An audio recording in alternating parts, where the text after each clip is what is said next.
টাঙ্গাইলের গোপালপুরে ঝিনাই নদীর উপর নির্মিত সেতুর একাংশ ভেঙে যাওয়ায় ভোগান্তিতে 10 গ্রামের মানুষ। নিম্নমানের কাজ এর কারণ বলছেন স্থানীয়রা। আর কম বাজেট, কচুরিপানা ও মাটি সরে যাওয়াকে দুষছে এলজিইডি কর্তৃপক্ষ।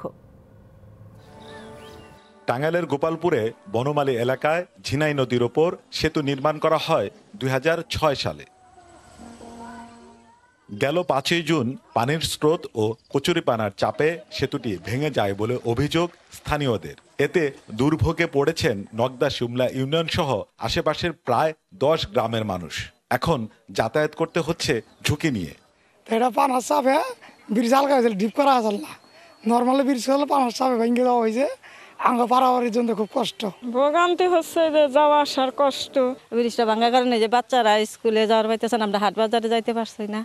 সেতু ভেঙে যাওয়ার পর প্রশ্ন উঠেছে নির্মাণ কাজের মান নিয়ে। তদন্ত করে দোষীদের শাস্তির দাবি স্থানীয় জনপ্রতিনিধির। নদীর স্রোতে কচুরিপানার যে একটা প্রবল চাপ ছিল, সেই চাপের কারণে ব্রিজের ভেঙে গিয়েছে। ওয়ালটন ফ্রিজ কিনে অনেকের মতো আপনিও হয়ে যেতে পারেন মিলেনিয়াল।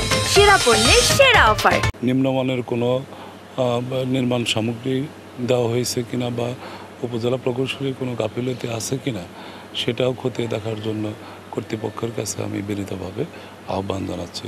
এ বিষয়ে ক্যামেরার সামনে কথা বলতে চান না এলজিইডি কর্তৃপক্ষ।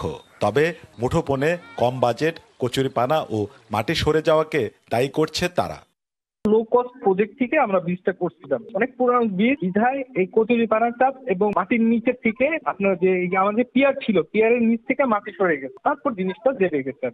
আসছে বর্ষার আগে ঝুঁকি এড়াতে সেতুটি সংস্কার ও পুনর্নির্মাণের দাবি স্থানীয়দের।